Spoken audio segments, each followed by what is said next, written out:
ಸಂಸತ್ನಲ್ಲಿ smoke bomb ದಾಳಿ ಬಗ್ಗೆ ಮೊದಲ ಬಾರಿಗೆ ಪ್ರಧಾನಿ ನರೇಂದ್ರ ಮೋದಿ ಮೌನ ಮುರಿದಿದ್ದಾರೆ. ಇದೊಂದು ಗಂಭೀರ ವಿಚಾರ ಎಂದಿರುವ ನಮೋ ಇದರ ಹಿಂದೆ ಯಾರಿದ್ದಾರೆ ಅಂತ ಬಯಲಾಗಬೇಕು ಅಂತ ಹೇಳಿದ್ದಾರೆ. ಇನ್ನೊಂದು ಕಡೆ ರಾಹುಲ್ ಗಾಂಧಿಯ ನಿರುದ್ಯೋಗ ಹೇಳಿಕೆಗೆ ಸಚಿವ ಜೋಶಿ ತಿರುಗೇಟು ಕೊಟ್ಟಿದ್ದಾರೆ. ರಾಹುಲ್ ಗಾಂಧಿ ಎಷ್ಟು ಚೈಲ್ಡಿಶ್ ಆಗಿ ಮಾತನಾಡ್ತಾ ಇದ್ದೀರಿ ನೀವು. ಮೋದಿ ಅವರನ್ನ ವಿರೋಧ ಮಾಡುವಂತ ಬರೀ ಅಷ್ಟರ ದ್ರೋಹಿಗಳ ಜೊತೆಗೆ ನಿಮ್ಮ ಒಂದು ಸಮರ್ಥನೆನಾ ನಿಮ್ದು? ಯಾರು ಟ್ರಾಪ್ ಮಾಡ್ತಾರ್ರಿ? ಪ್ರತಾಪ್ ಸಿಂಹನು ಹುಡುಗ ಅಲ್ಲ, ನಾನು ಹುಡುಗ ಅಲ್ಲ. ಪ್ರತಾಪ್ ಸಿಂಹ ಅವ್ರು ಬಂದು ಸ್ಪೀಕರ್ ಭೇಟಿಯಾಗಿ ಹೋಗ್ಯಾರ, ಪಾಸ್ ಕೊಟ್ಟಾರ. ಅವರು ಅದನ್ನು ಫೋನ್ ಬಂದಿದ್ದಾಗ ಕ್ಷೇತ್ರದಿಂದ ಬಂದ ಕೊಟ್ಟಾರ.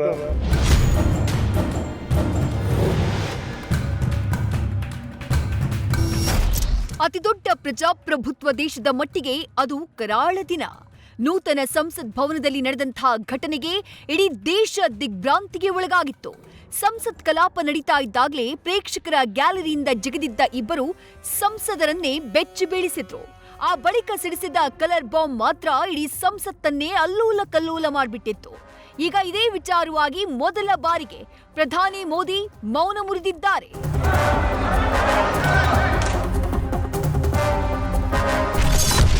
ಅಧಿವೇಶನದ ಘಟನೆ ಬಗ್ಗೆ ಮೊದಲ ಬಾರಿಗೆ ಮಾತನಾಡಿದ ಮೋದಿ, ಸ್ಮೋಕ್ ಸೈಕೋಗಳ ತನಿಖೆ ಬಗ್ಗೆ ಪ್ರಧಾನಿ ಬಿಗ್ ಸ್ಟೇಟ್ಮೆಂಟ್.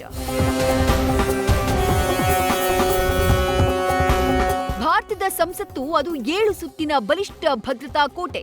ಅಂಥ ಭದ್ರತಾ ಕೋಟೆಗೆ ಕನ್ನ ಕೊರೆದ ಕಿರಾತಕರು ಆತಂಕಕ್ಕೆ ತಳ್ಳಿದ್ರು.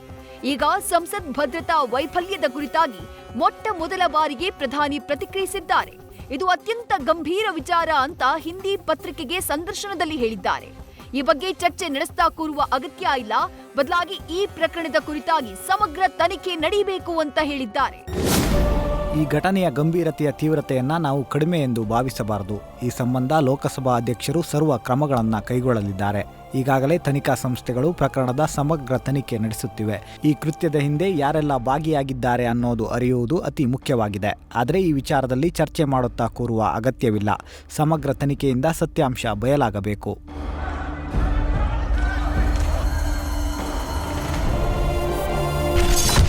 ನಿರುದ್ಯೋಗ ಅಂತ ದೇಶ ವಿರೋಧಿ ಕೆಲಸ ಮಾಡಬೇಕಾ?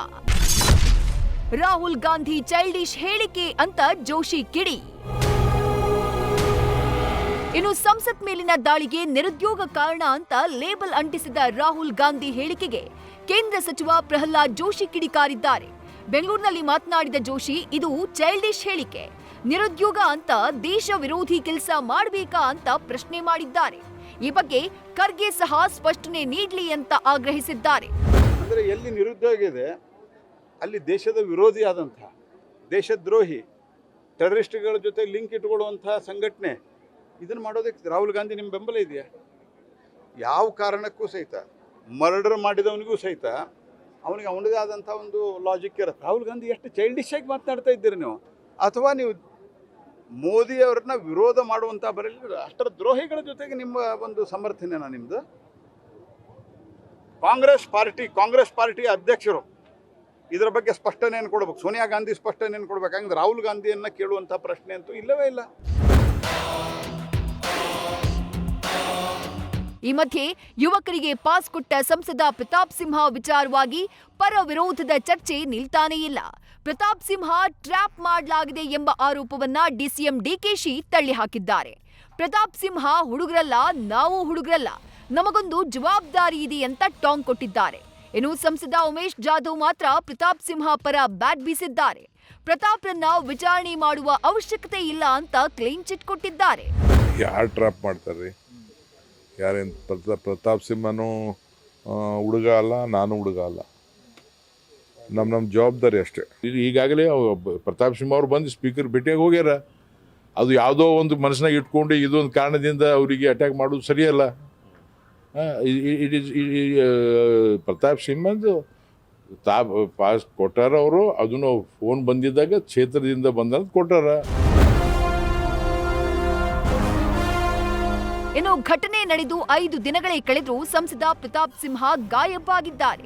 ಈವರೆಗೂ ಒಂದೇ ಒಂದು ಹೇಳಿಕೆಯೂ ನೀಡದೆ ಮೌನಕ್ಕೆ ಜಾರಿದ್ದಾರೆ. ಒಟ್ಟಾರೆ ಸಂಸತ್ನ ಭದ್ರತಾ ಲೋಪ ಆತಂಕ ತಂದಿದ್ದಂತೂ ನಿಜ.